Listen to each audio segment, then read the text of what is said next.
All right, moving on to Najee Harris, who was my guy. Who, to be honest with you, and I'm all about transparency. I traded Najee Harris in most of my leagues. I only had him in a few. I still own a couple dynasty shares of him, but I was off of Najee Harris. I mean, he's had some great matchups. Week 4, week 5, 10.3 points, 9.7 against Indy and Dallas, and it was discouraging for me. Justin Fields runs a lot of the touchdowns in at the goal line, and Najee just wasn't getting a lot of work down there. I mean, in those two matchups with Fields against Indy and Dallas, Najee Harris saw 1 carry inside the 5, and he only has 2 carries inside the red zone this year, inside the 5-yard line. So that's a little worrisome for me. But look, he took advantage of a really good matchup this week, 20.2 PPR points against Vegas, who was ranked 27th against running backs. So a really good matchup for him. He was able to take advantage of 1 out of the 3, and he does rebound this week. I do have to give him credit.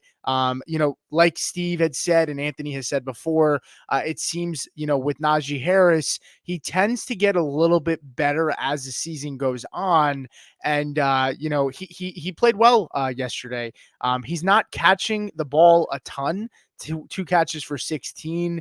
But yeah, a really strong outing for him, and props to him. He finishes as RB9 with 20.2 points. Any thoughts on Najee Harris? I mean, is this a turn of the corner for him, in your opinion? I mean, looking at his schedule, he gets the Jets, then he gets the Giants.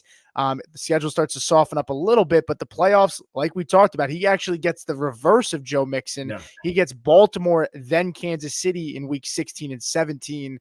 So what are your thoughts on him going forward? I'm a big Najee guy.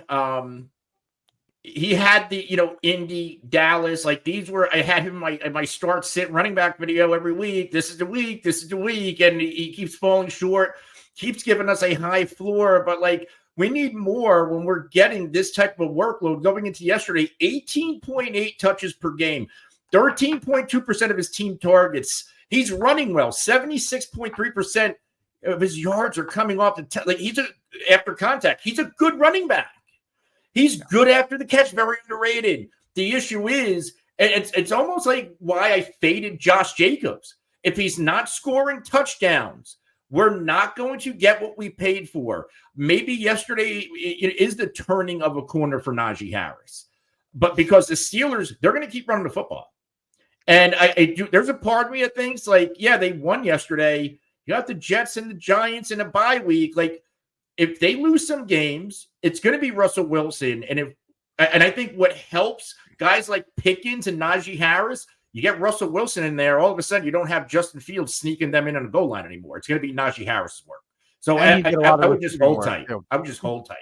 Yeah. I kind of get what you're saying there. I do want to answer this one question because it is regarding Najee. Randy Miller said 5-1. Would you trade Najee and Debo for Puka? I would not. No. I prefer Debo over Puka rest of the season until we see it with Puka. And then on top of it, you're adding Najee. And we just don't know where this Rams team will be at that part in the season with their record. It does worry me. Who knows? Matthew Stafford, it is a very, very real possibility that he either gets shut down or he gets traded. If this team decides they want to rebuild. Yeah. I mean, his contract's very movable. Yeah. All right. Let's take a look at some questions here and comments, and then we'll move on to the next segment.